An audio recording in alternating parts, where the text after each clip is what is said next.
Okay. So for a stationary snack conversations with Carmen tonight, I have my dear friend Eugene Barnes on with me. Um, Eugene and I were talking before we started, like, when did we meet? It was, he is correct, 2004. I was a student at the time. He was dancing with Carolina Ballet. And I was doing student snowflakes, which was just local students would fill in to kind of help pour snow out a little bit. But I was doing that. I'm pretty sure I did not say a word to him. I was utterly terrified at that time in my life. Being around the professionals, like that version of snow, I'll never forget this. That version of snow has 9 women in the pour, and then there's 2 demi snowflakes, and a lead snowflake for the queen. But and a north wind. And north wind used to live. Cool breeze. North wind used to. There's a soda shop circle, so everyone is jumping in a circle. And north wind is To the left. To the left, yes. And in the original version, north wind lifts like every like third or fourth or whatever girl during these soda shots. So, and soda shots is really big league. And my girl was one of the ones who was supposed to be lifted. Like the woman that I was learning, she was one of the women who was lifted. And I remember she was like, I'm super tired and I'm not going in, like, switch with me. So I switched, being like, she told me to go in, I'll do whatever this professional is telling me to do. And the man, I don't even remember who it was, who was North Wind, was so upset with me because he was like, I didn't know that it was going to be you to be lifting. And I was like, at that point, I was like, I'm not speaking to anybody anymore. I'm just going to keep my head down. I didn't know you were going through this trauma. I mean, we all kind of did. It was like, oh my gosh, like, I'm in a professional company right now. I have to be respectful of all these people. But 2, it was like, I want to do it well. And then I was like, right. Please don't yell at me. Right. But we met then. Years go by. I end up back at Carolina Ballet as a professional myself. That was 2011. Eugene and I had really great opportunities to dance together. So we did not like any like major roles together, but I remember doing I think like part of Cinderella. We got to do like something, I don't know, there was a little like mini, maybe 2/8 of like pas de deux, and I was like, yes, Eugene and I are like dancing together. It was awesome. And oh my god, that was my debut as the prince. I danced with everyone, girl. I know, everyone danced with the prince in that, but it was just like, in those like 2/8 or whatever it was, I was like, yes, we finally get to dance together. And then we got to do Romeo and Juliet. Not Romeo and Juliet, but like. It was what, Benvolio? When you were Benvolio, I was your gypsy. Yes. And we had a blast. Yeah. And then, and then he was Tybalt, and that was scary. You were such a good Tybalt. I think, that's the most surprising thing. I think my favorite was like, I remember one of like Peggy's friends that came was just like, I heard you were doing Tybalt, and I did not think you were going to do Tybalt. And I was like, look, I'm from Baltimore. I am from Baltimore. I'm from Baltimore. Like, I'm Tybalt. Like, don't get it twisted. I'm Tybalt. No, I'm not. But no, I mean, I think that's the beauty of like the stage. I mean, I think about it like how I like to dance. Ironically, how I like to dance, I never thought that like Tybalt would be like the role that I like the most, and the role like that I just do not care to do ever again is the Prince in Cinderella. I think it's such a vapid character. I'm like, I mean, sorry for every like person out there. It's just that's not. I like the villain, and I actually was typecast as the villain a lot. I think when I was there, we didn't have a lot of ballets that there were villains in them. I'm trying to. I mean, honestly, I was thinking hard about my career. I just happened to find like some old DVDs from that era, but I only have maybe 4 or 5. Like, and it was the first time I actually watched myself dance. Like, I always had this like very like I don't care to look at myself. It's like a very bizarre thing. And it's funny because there's like a lot of roles that were created on me during that time that I was like, I would like to actually have that archive. Yeah. Like, it's something that I'm like, that's really special. Like that, like there was like a lot of moments that I have. I was like, that was, actually, what's crazy? I think Carolina Ballet just had their Dance League response. They just had it. Like every company in the world is doing their archive viewings, and that was like one. And that's a ballet that I forgot, but that was a ballet that was attached to Pinocchio. You know what? That was the ballet that I saw before I joined the company. Like, really? Right before, because that was 2010, like the end of the year. Yes, it was Thanksgiving. It was the one time we didn't do Messiah or Nutcracker. Yeah, it was the last thing, and I remember going to see that ballet and being like, okay, cool, like I'm about to join this company. And then it was like right after that, because I remember you guys were all like, oh my gosh, we just like finished all of this stuff. And then everyone thought I had done Nutcracker with them. I was like, no, I was not there. What's interesting? It's funny, like, especially because I've been looking at a lot of companies and like how they describe dancing, like, and how they perform. And it's interesting. It's like, I never realized it until I left. I think it was like, I didn't realize it until I guessed it. I guessed it with Grand Rapids Ballet from one show, but that's another story. And I remember listening to like their process of rehearsal, and I was like, wow, that's crazy. I was like, yeah, at Carolina Ballet, we had like somewhere between 90 to 100 shows. And like, we were all like, I remember the year that I did Cinderella, and I did that because of injury. I'm trying to think, what was the first program?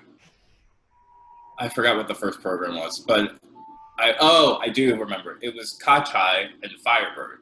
It was Firebird, and then someone got injured, and then I had to do Dracula, and then I had to do Cinderella. Do you know I had a panic attack? I believe it, but you were like, so good.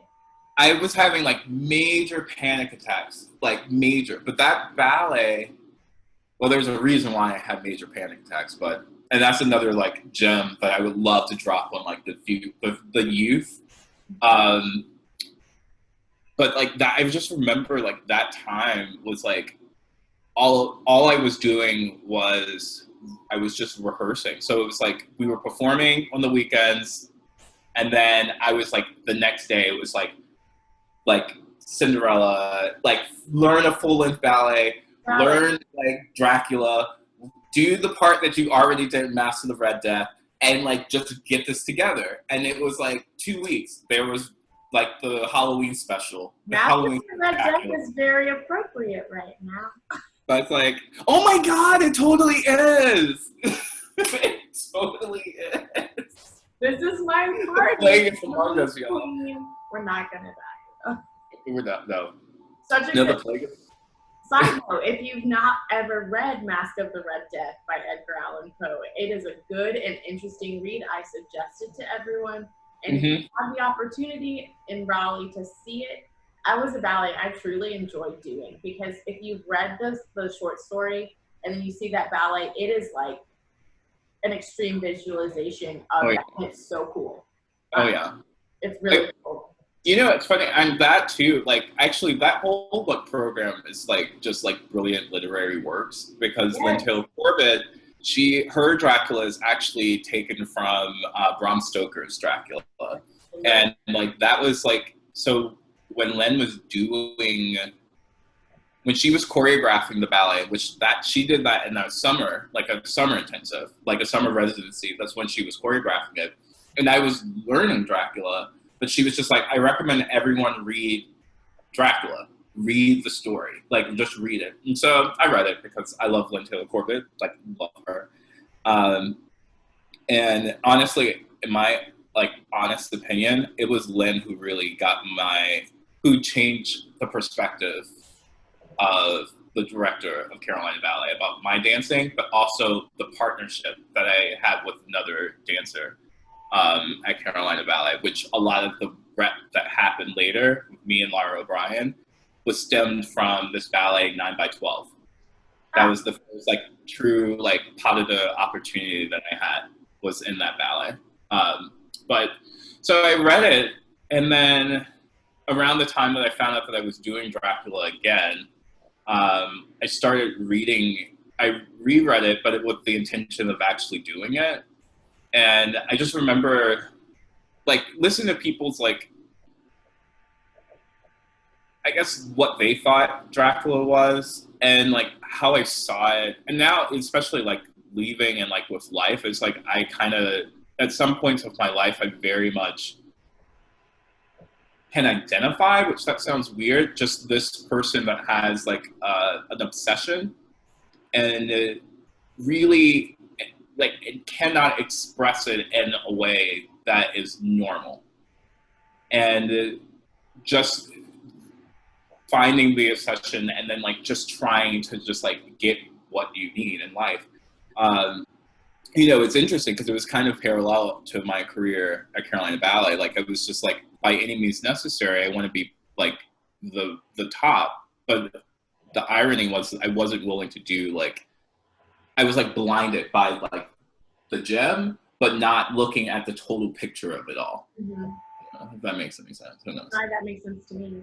And I think too, so one of the things that Eugene and I have in common, we both, and I think, have been able to make these really big leaps of being like, okay, you know what, this is not the right place and not the right thing for me right now, and I'm going to walk away.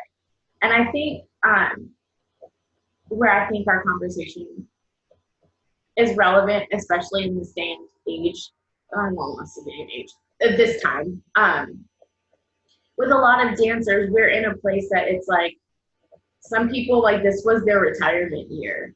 And it's like, this isn't the way I wanted to go out. And it's like, you want to almost pick the way you close things. You close a chapter of your own book. So I think right now, a lot of dancers and even people in general, I don't know, might be feeling like everything is upside down and nothing makes sense. And I'm not able to like finish on my own terms. But I think both with myself, I've quit ballet a couple of times. Retired. I put that in big air quotes. It's like Cher. Myself. And I'm what? It's like Cher. We got comeback tours, girl. So it's just kind of like I wanted to talk about like our retirements in a way because Eugene retired and all of us were like, Eugene is a great dancer. He needs to be on stage still. And that's I think the feeling that a lot of dancers want is when I say I'm ready to step away from the stage, I want people to say, but I want you still more. But I think Eugene retired. We're all sad. Then he was like, I'm doing this thing. And we're like, Eugene's dancing again. And everyone's excited. And he's like, hey, I'm retired again. And then like 3 months later, Eugene's like, hey, I'm doing this other thing. And you're like, you did this 2 times to us. And he's like, okay, I'm going to retire. And then it kept happening. So at this point, I'm like, Eugene's retirement is like, I'm moving on to the next gig. I just don't know what my next gig is. Yes and no. So like, my history with like dance is actually not quite the norm.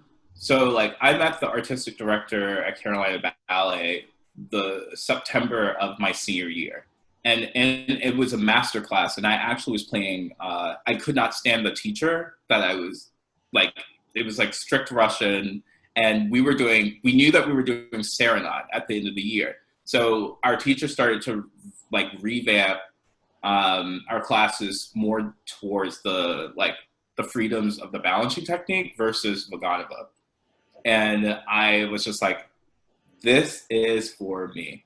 So, you know, we had the one like Russian teacher, and I was like, I can't. I mean, it's September, so we're talking 3 weeks into like the actual school year. I was like, I can't. And so somehow one of my good friends, Julia, was like, at Goucher College, there's a director who's choreographing, but he's holding a master class. For whatever reason, this master class was not open to the public. I don't know how she got the information, or maybe it was and no one showed up.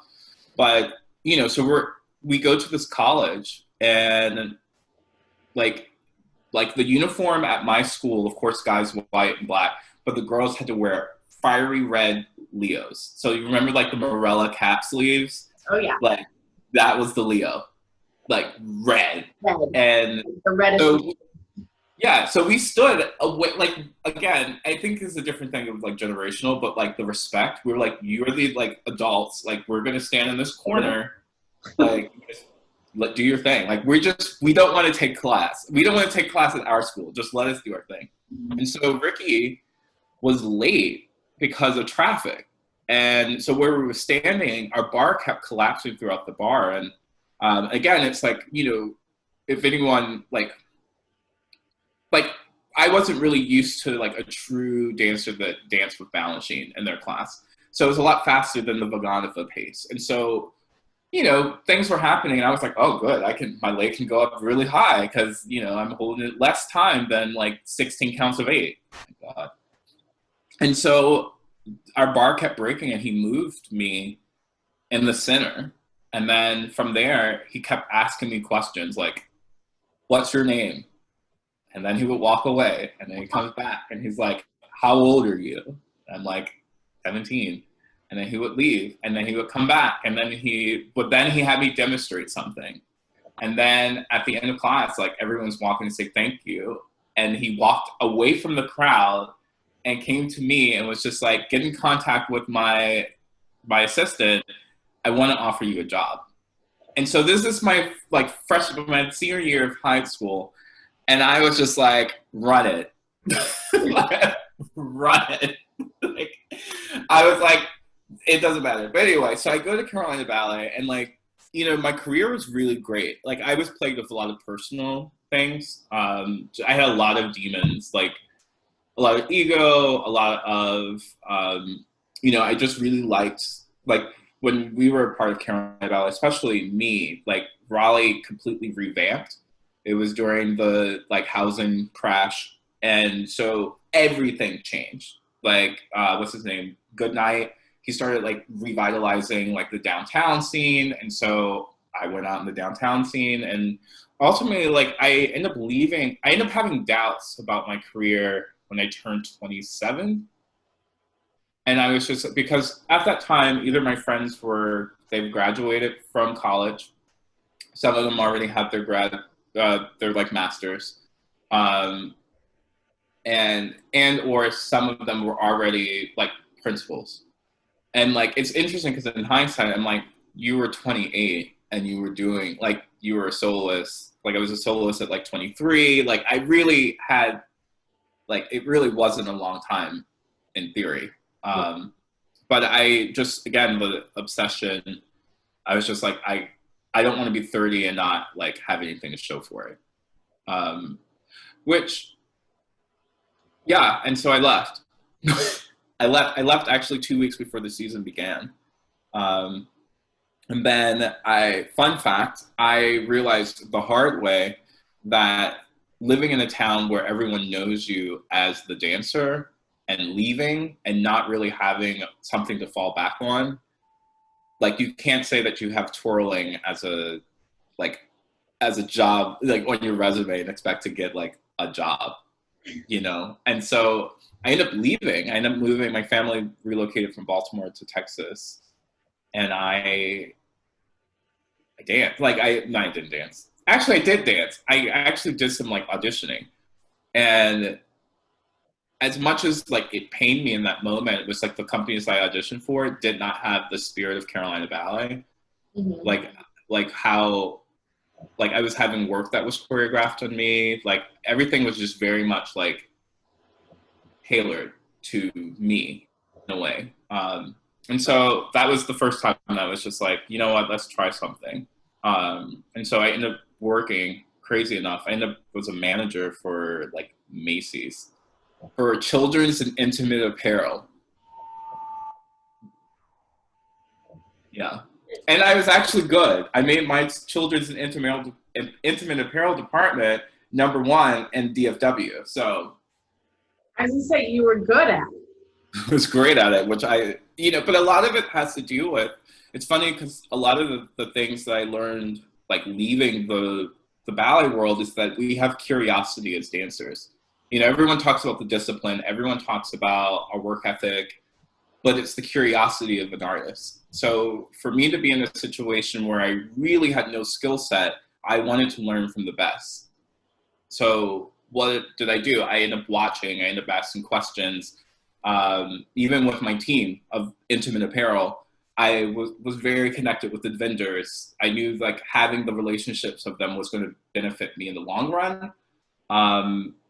But it was my team because, you know, by like the law, or at least my own standards, I would not touch a woman to size them, you know? So a lot of it had to do with conversation. Like once I had the information, then I could like ask them questions and then do it that way. And which was actually kind of weird, but really great at the same time.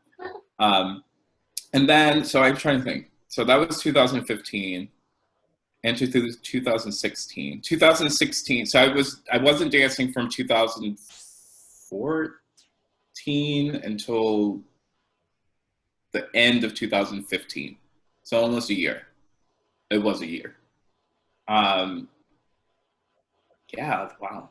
And then I met who I'm working for now, Katie Pewter. She's she's the artistic director of Avant Chamber Ballet in Dallas, which we're like one of the only dance companies that actually only performs with live music. That's amazing. Like she's like phenomenal. Like shout out to her, like phenomenal. Just the scene and like learning it from such a different, like she's a woman that does like everything. And like watching her in that aspect is just phenomenal.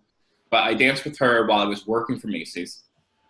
And same thing, like it was 2016, May of 2016, I was just like, I can't.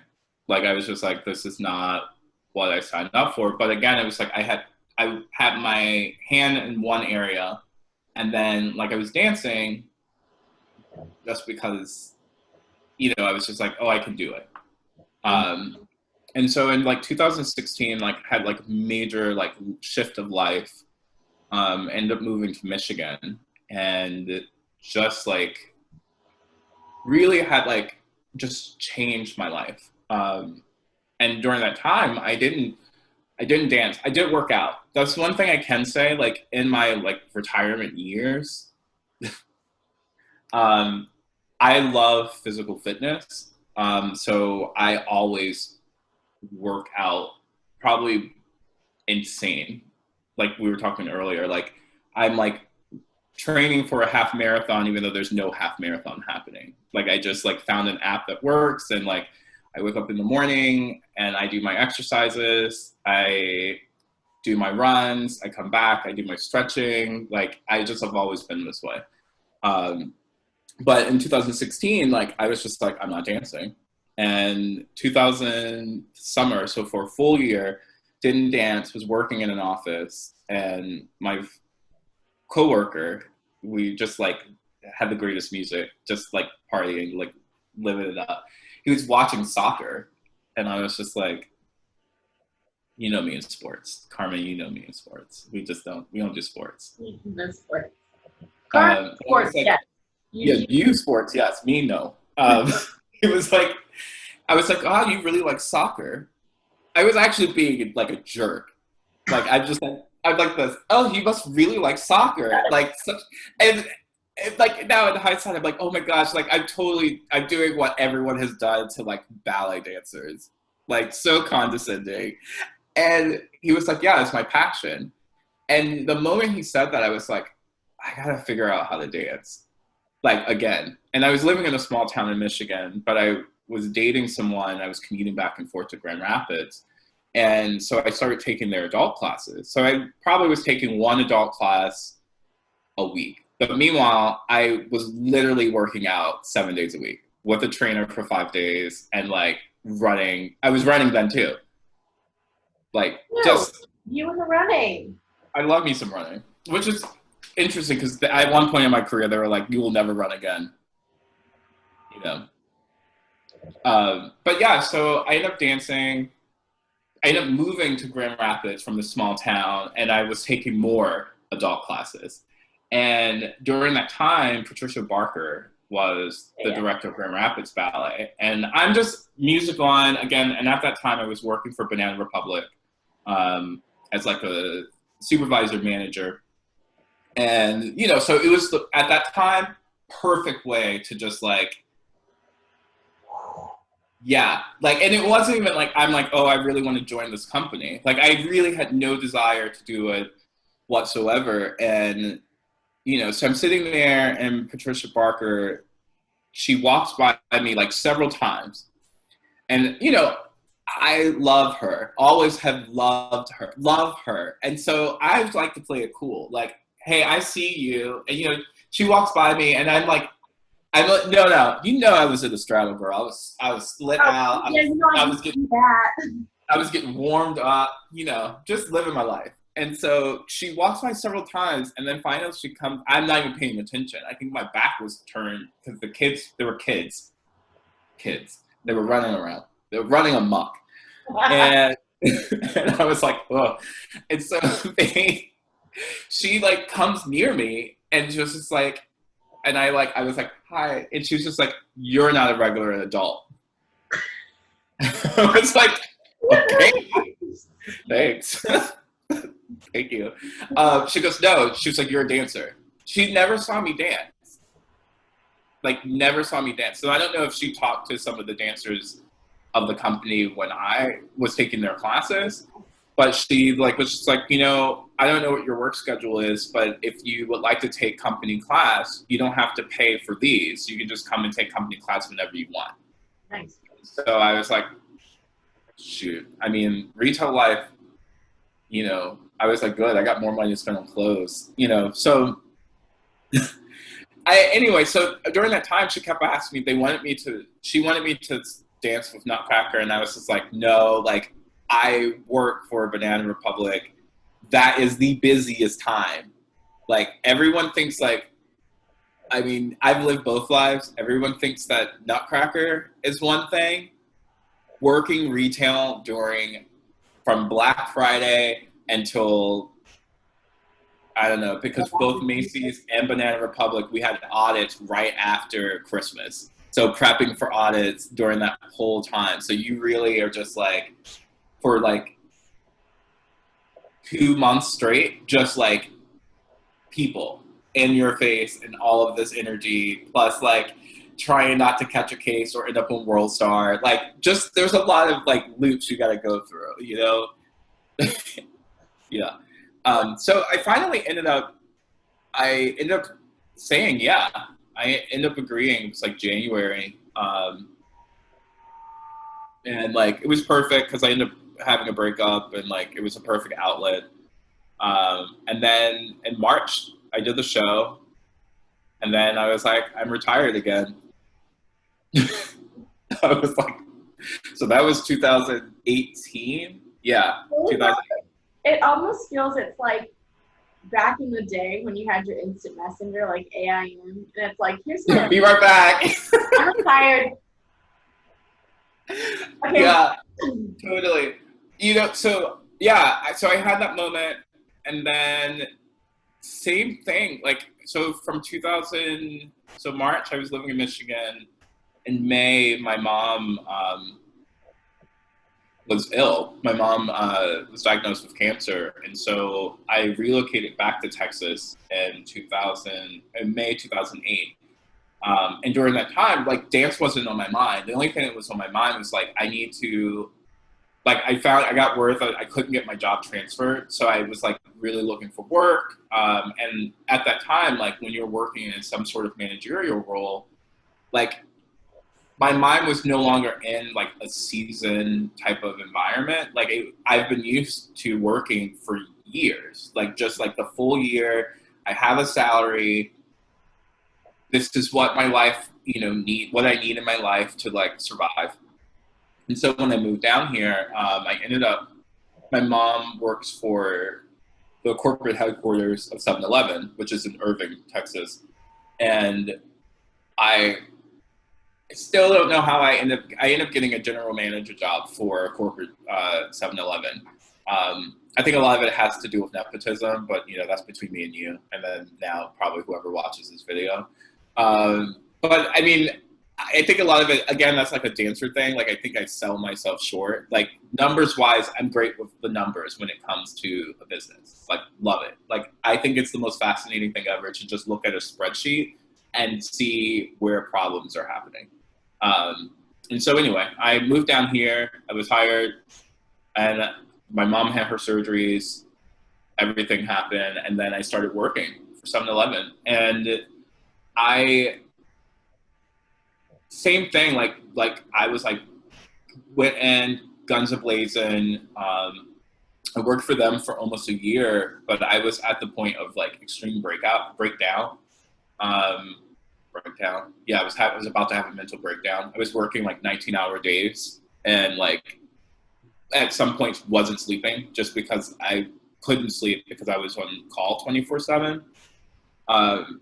And kind of the same way with Carolina Ballet, except I knew that my mental health was like not cool. I was just like, I put in my 2 weeks notice, which is different than Carolina Ballet. I didn't just like leave. I put in my 2 weeks notice. So growth, everyone. And during that time, like, I'm not going to lie, like when I left, I was not looking to dance. I didn't want to be a part of dance. I need to get back to like, corporate life. I need this, I need that, like, because in my mind, it's like, I can't sustain myself in like the dance world.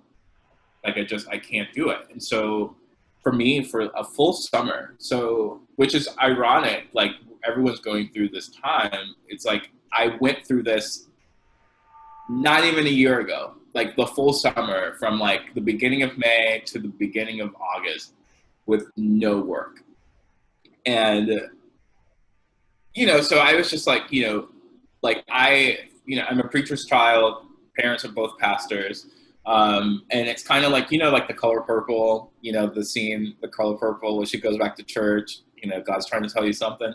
So there's a very, like, at some points, very spiritual. And I just started like praying. I was just like, what do you want me to do? Because I was like, I keep getting amazing leads, amazing like connections, amazing like interviews, like the best interviews ever, like hours interviews, and a no that followed it. And so finally it was just like, I found out that Katie, who I consider a really good friend, she was starting a school that was attached to the company, and it had a space, and she wanted someone to come in and teach. And I was just like, okay. And then from there, it was just like, I was looking and I was like coaching. So I like coach the company, I teach the kids. And I was just like, why not I just like freelance? And it's just been like, it's been different now, because I think like what's different. So I've been connected with like I've been connected with some of the greatest dancers ever, like in the freelance. Like one of like the people who I love the most is Michelle Gifford, and she was a dancer at City Ballet, but then she was a principal at Fort Worth Ballet. She's a stager for Christopher Wheeldon and for the Trust, Balancing Trust, and I love her. And so she taught me about the freelance life, because she was a freelance dancer for many years, and then she went into like the Trust. And so again, it's like some sort of like freelance, so you have to like sell yourself in some sort of way. Mm-hmm. But she showed me how to handle it on the business aspect of it, and like that is something that interests me, like to like, oh, okay, this is like I can do this, you know. And so yeah, I did some stuff. Of course, like some gigs were like canned, you know.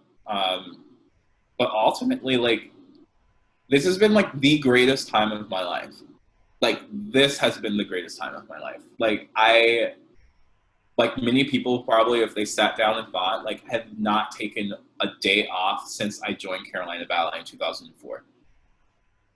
Like really to have like I spent I think the last 2 weeks of March, before the month we're in March, and I didn't do anything. Didn't exercise. I ate like crap. I allowed myself to like feel all of the ridiculous feelings and like throw tantrums alone in my apartment. Um, and then in April, I was just like, okay, enough. What can we do? Where's the solution behind all of this? Like, what can we do? What can you fix, and what can you not? And honestly, it was like from this moment, I've like revamped how I want to go into the future, which actually might end up in retirement.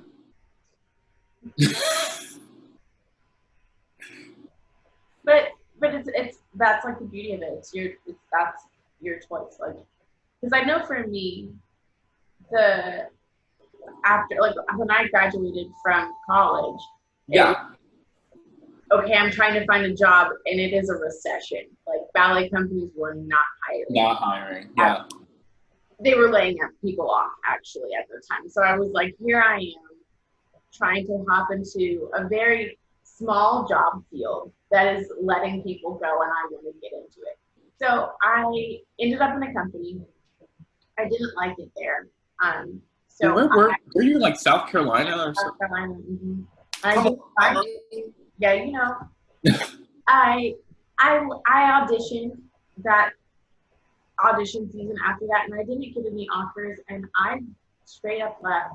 I was like, well, I danced professionally. My goal was to be a professional ballet dancer, and I got the job. I was paid to do my work, but I didn't like it, and so I was like, well, this is, instead of me coming back and being miserable again, I was like, I can go home, and I went home. And that was a rough summer because I went home thinking I was going to teach. I ended up not teaching. And then I ended up teaching again, and I was like, for me, teaching became like this little icky bubble almost, that it was something that I was like, I'm doing it because I quit one thing, and then I'm going into this other thing, and it's just like a means to an end. And I think I was just like, fine, I'll teach. Like, yeah. And I don't like when I do like a fine, I'll do it, because that means I'm not really committed to it. But there I was, getting ready to teach again. And I was teaching, so I left in 2010, South Carolina, 2 weeks after my contract ended. I got the day my contract ended, I drove to Sumter, South Carolina, picked up my dog, Sweet Carmen. I don't know what it is. He was at home. I don't either. I don't know what that is. I picked my dog up, drove home. So I have this little Cocker Spaniel puppy. Like, he was like 3. Actually, her dog was 3 months old when I got him. Oh my gosh. He was the last one in his litter. Nobody wanted him. He's the sweetest thing in his bed. But I got her, drove back to Columbia. 2 weeks later, because I was working in retail at Delia's, and I was like, I'm leaving. And my manager there was like, don't quit. I'll transfer your job. So she did get my job transferred to Raleigh. Oh, that's nice. So I was like, sweet. 2 weeks later, I'm like, I'm out of here. I like packed my car with the things that I needed, essential things like clothes, all my clothes. Obviously. Like stuff that I was like, I'm going to use this right away. Popped them in my car and drove off. I didn't tell my roommates. Bad idea. Always tell people if you're leaving, because I was thinking about it like recently. I'm like, I just left. Like, if I had a roommate and that roommate disappeared and I never heard from him again, I would be concerned. I would be concerned. I would find this person. Well, I was like, I could have very well been a missing person. Someone's gonna kidnap me. Tomato, tomato. My parents were like, whatever, she's done. And then I like went back. I obviously went back to get the rest of my stuff at the end of that summer. But I went home with the intention of not dancing anymore. And then like 3 months into the summer, one of my old teachers was like, we have a guest teacher coming. We'd really like you to come and take class. So I went and actually took class. I was like, this is the first time I had put tights and ballet shoes on. Isn't that such a weird feeling? It is. And it was in 3 months. And it wasn't just like, I wasn't at the place in my professional life that I felt taking like a master class or taking a guest teacher that I could dress as a professional. So I was like leotard over my tights, like black leotard too, which is like oh wow, a lot. Once, so for those of us who are not like entrenched in the ballet world, I love a good pair of tights. I love a good old school pair of tights, like old mesh tights that you can like the old Capizzios. Run. Yeah. R.I.P. old damn skins. I have a bunch of them now.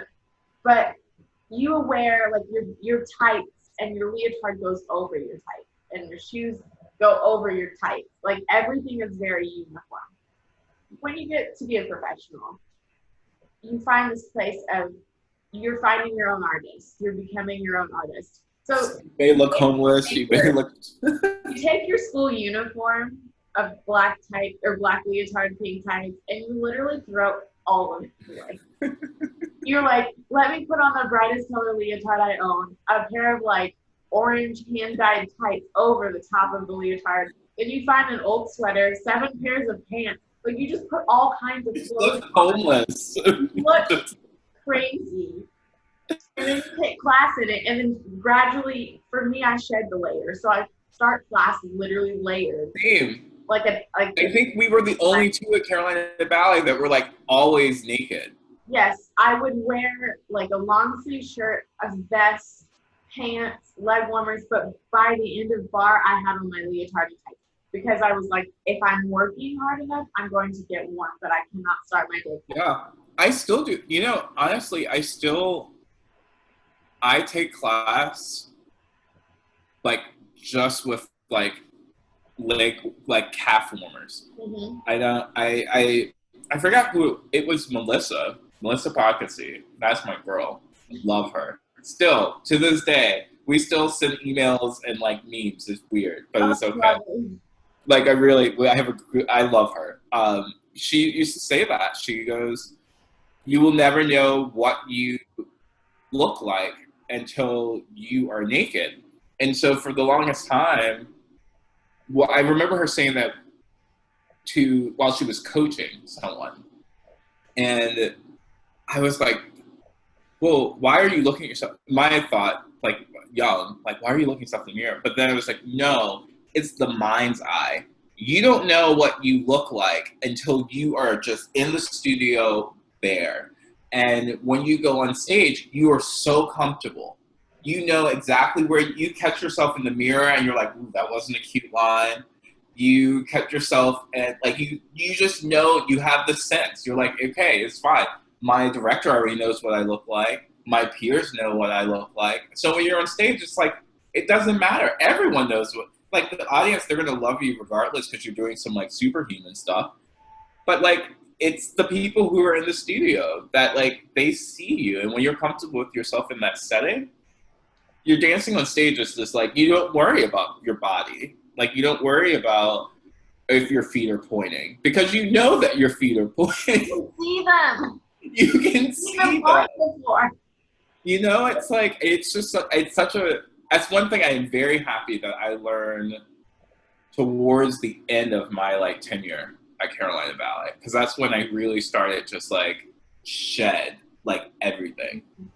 And like the funny thing is actually for me now when I'm like taking class at home, at first I was like, because leotard tights, but my leotard is definitely under the tights. Mm-hmm. No more tights under leotard because that's uncomfortable. Don't do that. But at first I started out and like at the beginning it was like, okay, this feels like normalish. But as we've been going, I've been like, I am not in my like we don't have mirrors here, so I don't know. Like, I only know what I look like on the film, like, because I make it so my TV is the screen, so I can see it a little bit bigger. But I have been like, let me put on all of my things and leave Yeah. them on because I can't. I'm like, this screen is lying to me because I don't think I look like that, and I need a mirror, but I don't own one that's long enough to be like my ballet mirror. So for now, I am going to be the full bundle. No one will see anything because I can't deal with it. But I like, it's like the weird thing. Anyways, so I went and took this class in my black leotard and pink tights. And it was like really like, that was the moment that I was like, oh, I really love to dance. Like, this Where is. did you take that class? Where? Yeah.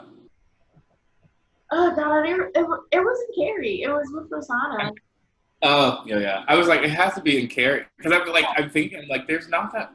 I don't know how it is now, but I'm like, I mean, probably different because they have the school. Carolina Ballet has that school. But I just remember it was really, I mean, it was like,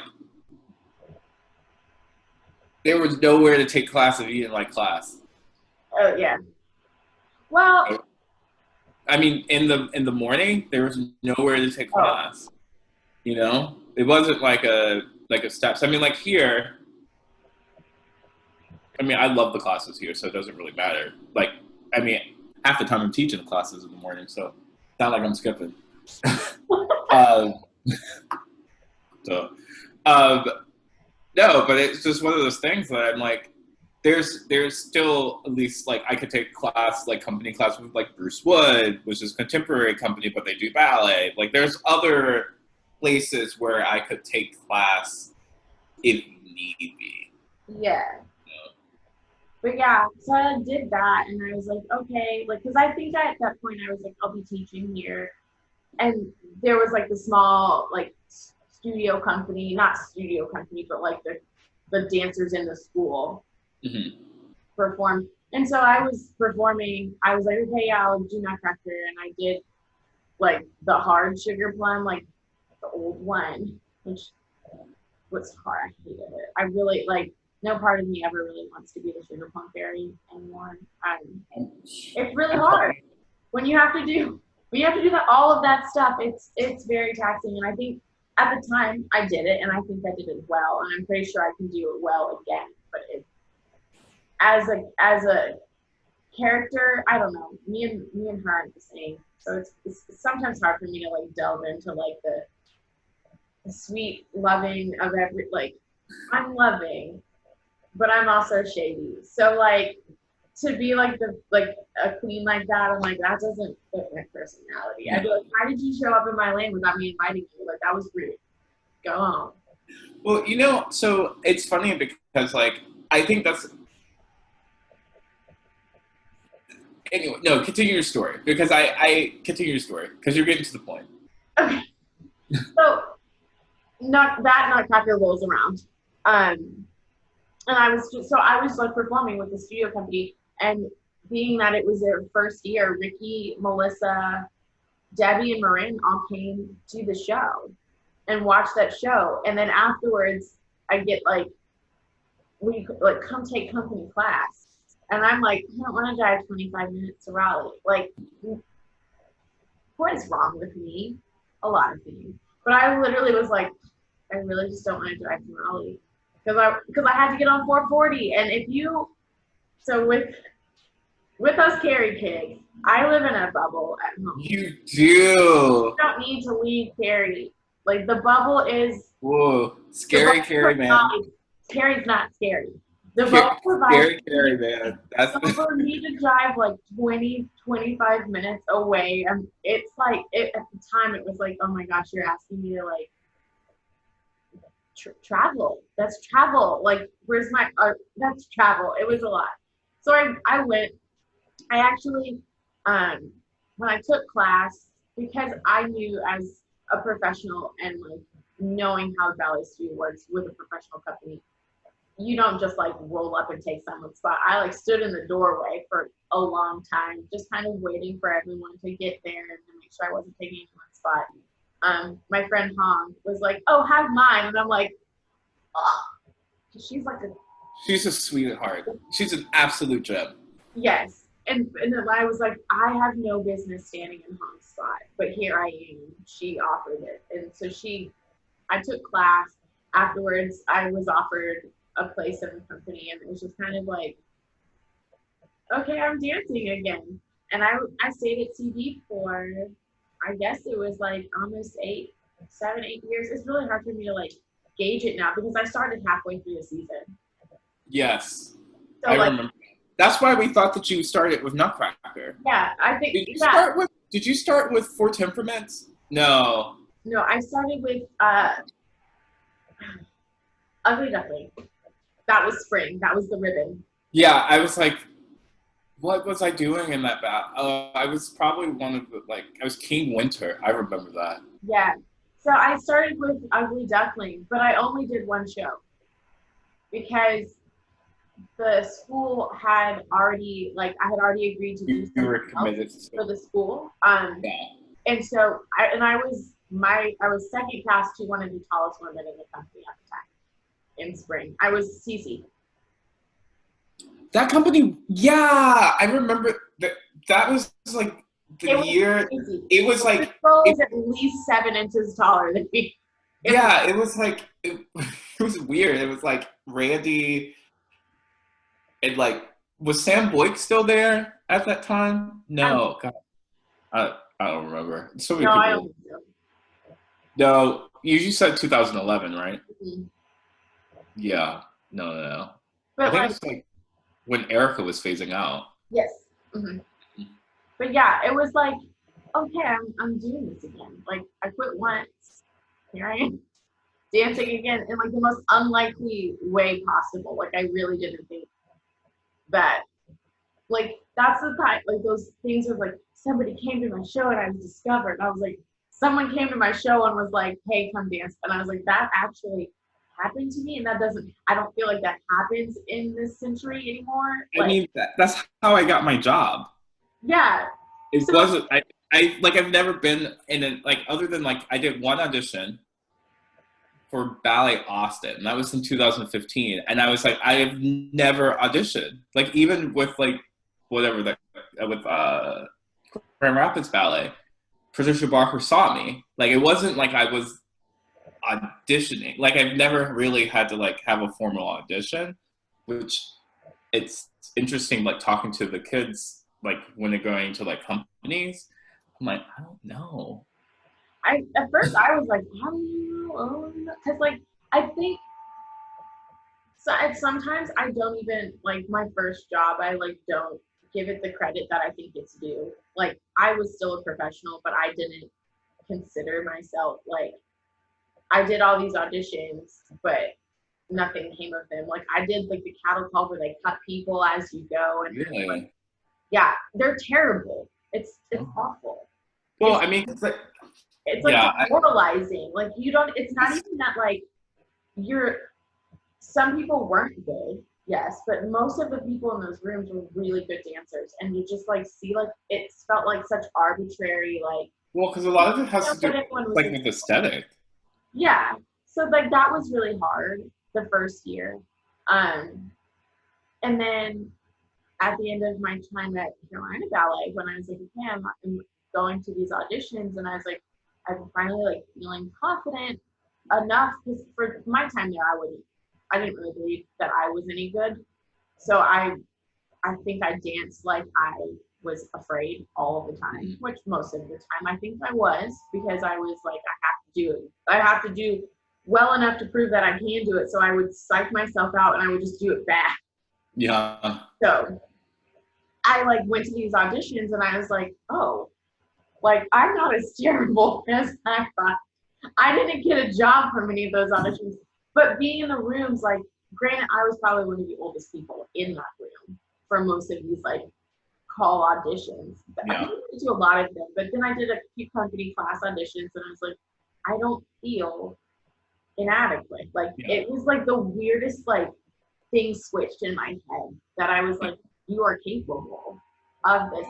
And then I would go to these like big, huge auditions, like these title calls, and I was like, this is like kind of stupid. I just, what's interesting, because I had well, you saw it when I had my full circle moment when I why was I there? Oh, it was my friendship tour of 2018 when I went and I took class with Carolina Ballet, Oh, their company class. And it was one of those moments because again, it was like I never I've just gotten to the place of my dancing where I was just like, it is what it is. Like it really is. I mean, like towards the end of my career, even though I had the itch to get out, I was always injured. Like I was the dancer that was like in a boot, had surgery, came back, broke the other foot. I was like, purchase something, yeah.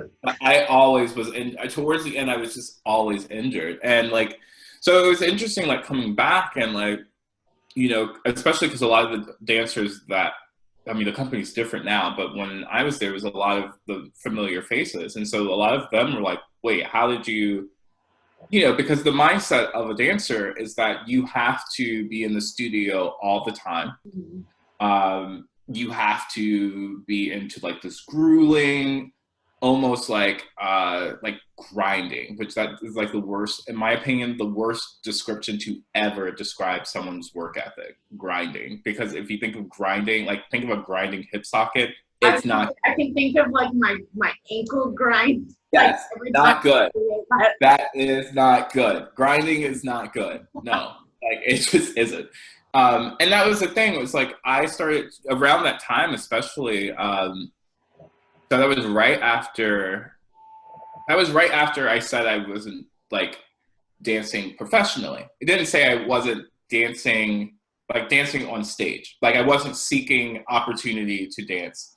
Um, and to be perfectly honest, like I even like try to like figure out like how to work for Grand Rapids Ballet as a dancer. And it was that mindset. Once it was like I had taste of like how much money that I could get and like how I could like take care of myself, it was really difficult for me to try to step back and I couldn't compromise. Mhm. Which in my life now, like I realized that it's like I am unwilling to settle. Like that's something that I really am grateful for in my career, career in corporate, is that I am unwilling to settle. Like I am. So it's like if these are the terms, this is what I like, this is what and this is the conversation I have with myself. This is what I need to survive. This is what I would like to go into savings, and this is what I would like to have fun. Now, if I like when I go into it and I know that in a month, because like spreadsheets, I know exactly what I need by the end of it. And it has to be at this point. Like it has to be that number. So in that, I have to make sure that I'm doing all of this. But this planning happens month in advance. And so with freelancing, that's what I do. I need to have this here, I need to have that there, just all these checks and balances. Anyway, I digress. So when I went to Carolina Ballet, it was such a different like feeling because I was just like, I'm just here. I'm not like I'm on vacation. I'm on a paid vacation and I'm taking class with my friends. And also the day you came, because I remember I needed like you showed up and it was like this well of like excitement and emotion that I was like, oh my God, I just need this familiar face in the room. And then I want to say Adam Chavis showed up that day too, which was like he had retired and like Yeah, back and I was like, oh my friends yeah. over here. And It I was think Elise might have been there too. It was like a day that it was like everyone who had left in the 5 years prior, which does not sound like a long period of time, but in like ballet world, 5 years is like, I mean, a long time. Yeah, but like everyone was there that day, and I was like, this was like the class I needed because I looked at that picture that we took after class, and I genuinely looked the happiest, and I know that that point of the year was really rough for me. Like I was like ready to be done, but not ready to be done because like the auditions were not working out. Like yeah, there was interest, but not a space in the company, or yeah. like we're really interested, like don't do this, or we need contemporary work. And I was like, I literally have nothing, don't know what to do. So like I I needed your presence there, and it was wonderful to have you there. Well, I mean, honestly, it's like that's where I am at now. I think that's the thing. That's like, I don't actually. I can speak on it because I've done a lot of things to say that I will never do again, and I haven't. I think with my career, it's basically just been. It's kind of like I want to say it's kind of like being in purgatory. I've literally felt like I've been in two different places. I think the way that I left Carolina Ballet, I did a disservice to myself.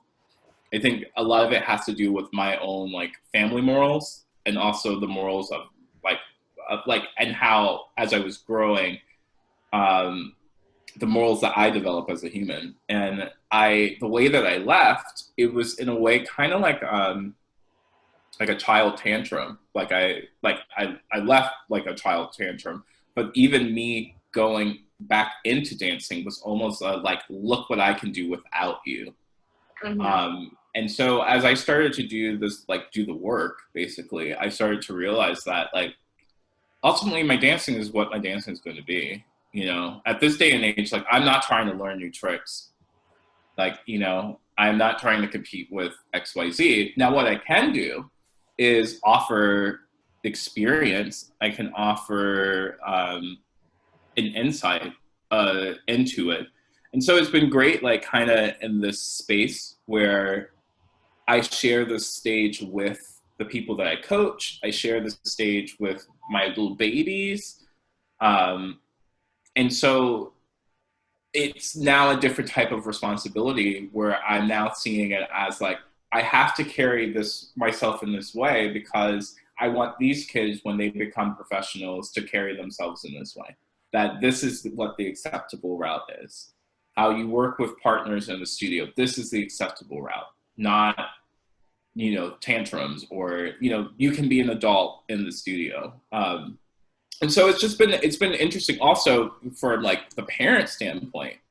Like, I think a lot of the parents, I mean, I love the parents of my kids. Like, I think they are phenomenal human beings. But I think a lot of it has to do with the fact that I have danced and have like done X, Y, and Z. And they're like, oh, he's the truth, you know? And so it's like, oh, okay, like, you know, so I don't really have any pushback. But no, I think now it's like, it's such a different experience. I mean, again, like I go to the studio because, you know, I'm one of the leadership, so I have access to the studio.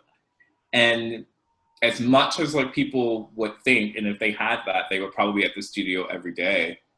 I go maybe twice a week.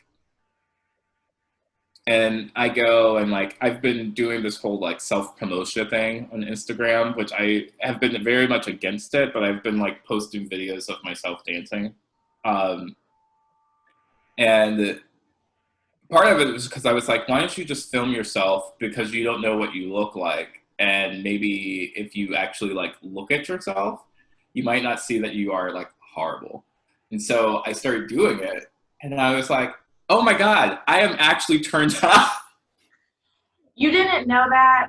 No, I always thought that I was like completely turned in. It was such a bizarre, like, I'm not kidding. Like, I was like, oh, I really, like, I just have a very... I can give myself turnout credit. I'm like, yeah, I'm turned out. That, okay. I really, but that was the thing. It was like, a lot of it was like, there's fear behind it.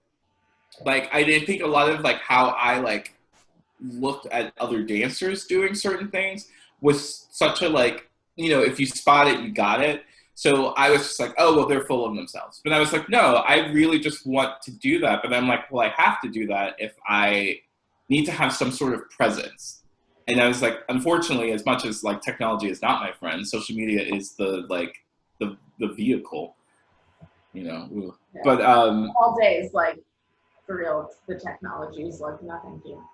It's just not, it's not my thing. But I mean, I'm learning. But I go there too. I mean, honestly, I find more enjoyment running.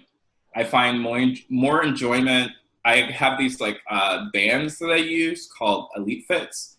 And they're just like these like very long bands and they have different resistance. And I do my gym exercises with these bands. And I just like, I completely have like revamped like how my body feels inside and out. And so like I'm like completely plant-based, which is crazy because a lot of people are like, how are you plant-based and then you exercise so much? I was like, because you still fuel yourself. Like it's not you like I'm like I eat so much more than I've done in the past. And I was like, if anything, I think that my body I feel younger than I have in years. And so when I go to the studio, because of how I've been eating and how I've been exercise cross training, who would have thought? Like I can go into the studio and like give myself the most intense class twice a week and be like, huh, that didn't hurt. And then I leave and then I come back on Wednesday. That's pretty much what I do. I'm at the studio Wednesday and Friday. Nice. That's it. For an hour. Look at you. Yeah. That's not me yet, but that's okay. It's okay. Don't look. My journey everyone's journey is different. You know, everyone's journey is different. But we're gonna go on to first I would like to point out that Eugene and I are also dressed very similar, which happens often. Yes. So this is interesting, but we're both wearing florals. We both have voluminous like bottoms, so I have a big full skirt on tonight. That's just like Eugene has like some fun pants on. So I just wanted to point that out that we didn't plan it. I like didn't tell Eugene what I was wearing because I hadn't decided until like. No, I was just like Carmen likes flowers. This is the only thing that I have that's a flower. That's not all solid black. I was wearing all black. I almost wore all black because I was like, I will do like the head to toe black for Eugene, but then I was like, I can't. I was like, I should put something up. You know, also our temperature is very similar, right? Yeah, like weather-wise? Yeah, it's similar. Yeah, because it's been humid and hot today. And we haven't had humidity. I think this is the first day that we really had humidity. Like we just haven't had. I mean, I guess we still have like drier, like a drier climate, but today. And so I was wearing like a muscle tee, and I was like, I don't think that looks professional. So change your clothes. It's like you look like a harlot. Change your clothes. I'm gonna ask you some first thing that comes to your head, rapid fire questions. I'm not gonna ask all of them. There's kind of a lot, but I'll ask the good ones. Talking or texting? Talking. How long does it take you to get ready? In the morning, right? Sure. Okay. I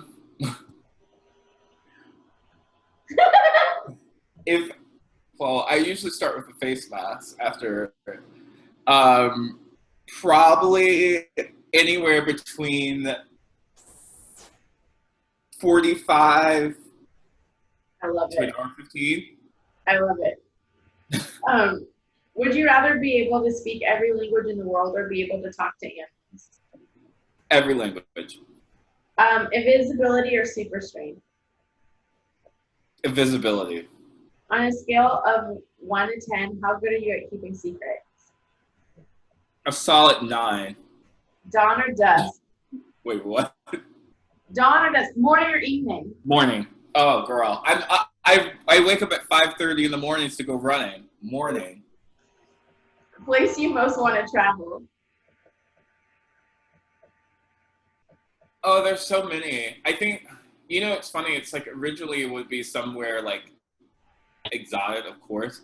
But I think it's back to my hometown in Baltimore. Yeah. Like right now, more than anything, I want to be with like family. Favorite childhood TV show?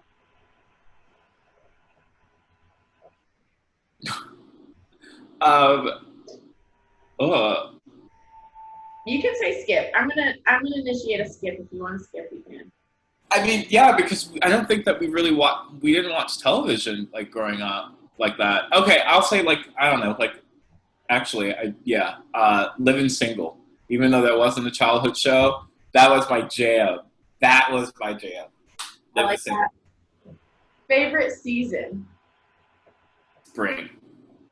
And I'm talking Texas spring. I'm talking about Texas spring like April, because that's a true spring. Like Dallas spring, where you can start wearing your shorty shorts. I'm not talking about like a Michigan spring, because they still get snow. Yeah. Thank you. No snow. Spring is not snowy.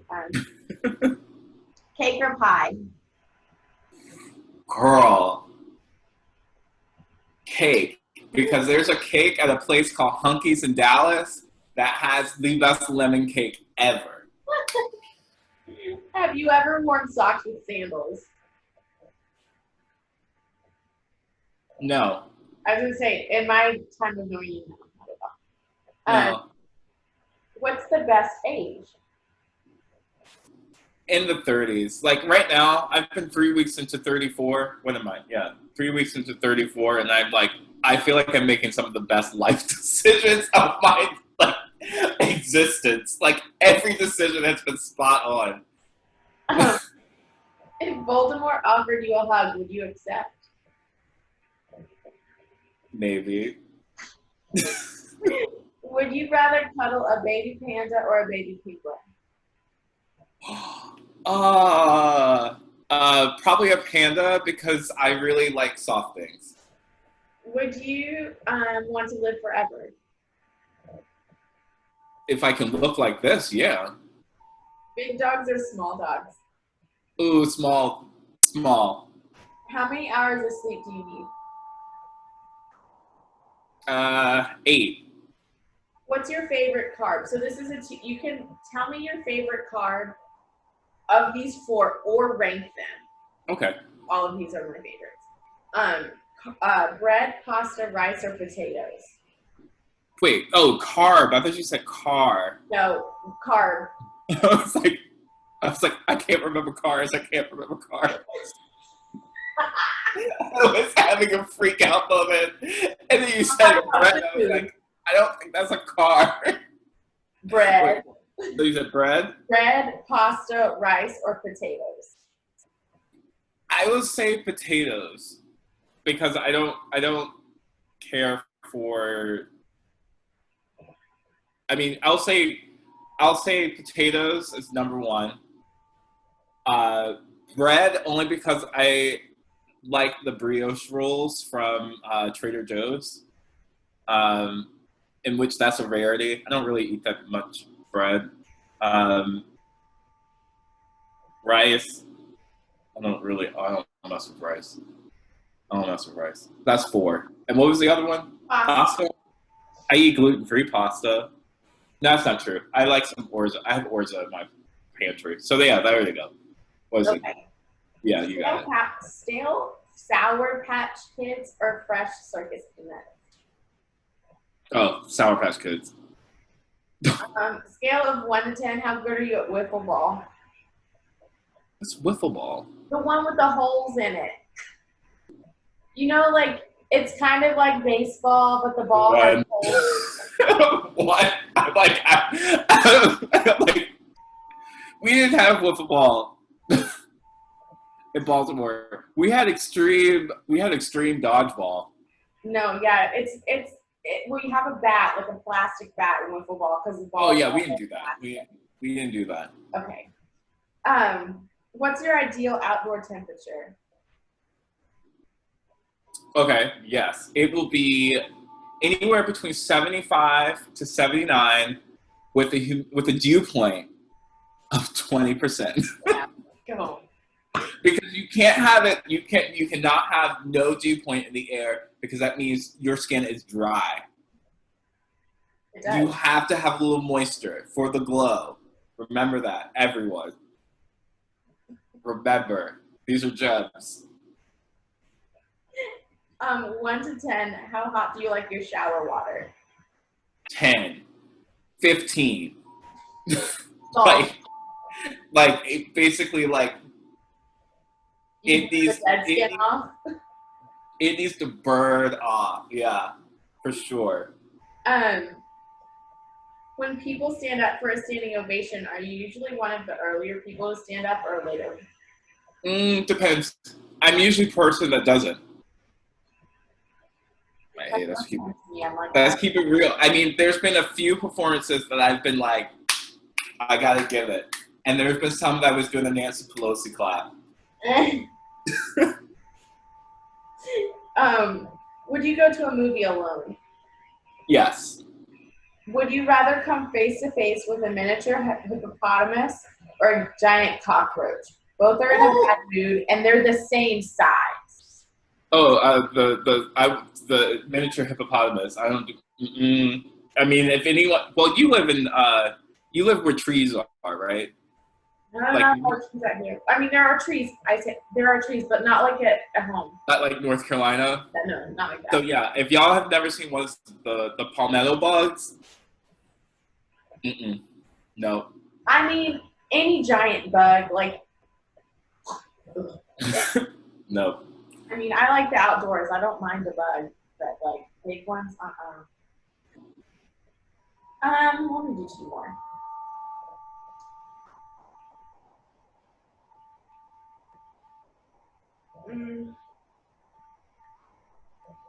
What's the sound you make when you're freezing cold? I don't. Because you're like, why aren't we turning up the heat? Yeah, I mean, no. I mean, I have my air on now, but that was because like I was cooking earlier. I was roasting some veggies, and you know the oven was like 450, so I was like, the air needs to be on. But honestly, like if it's unless it's like in the 90s, my windows are usually open. I don't care for cold. How do you feel about cranberries? Cramp areas? Cranberries. Cranberries? Yeah. They're okay. I mean, they're okay. They're okay. I mean, actually, I have a berry like medley for my smoothie, and it has cranberries in it. They're okay. I mean, I don't like shop for them. See, I don't know. I like this question because I think I'm one of those like 5 people in the world who's like, oh my God. Like, I like cranberry sauce. I like cranberry relish. I like cranberry juice. Like, I like cranberries, but I will not eat a cranberry, like, by itself. That's weird. Like, I don't know. My whole, like, I feel like my life is, like, in the past 4 years has, like, shifted drastically. Like, there's just certain things that I'm just like, I do not want any part of. I've always been a finicky eater, but that, it's like. You're not come play with cranberries? No. You're like, it's okay. I like it. It's fine, whatever. I mean, I'm also that person that looks at people who are baking bread like, why? Like, girl, I do that all the time because I love know. bread. Well, that's the thing that's so crazy. So, like, there's certain people, like, there's like you, one of my good friends, Steven, who's in Grand Rapids, and my friend Tom, who lives in San Francisco. You're the people who've always like cooked like for like a multitude, and it's just like you. And like I'm that person that's like quick meal. This is easy. Like I don't need to stress myself out. Like I don't own anything I own a cookie sheet or a baking sheet because the like roast vegetables on it, but I do not own like any tools to bake. Well, thank you so much, Eugene. I loved having a conversation with you.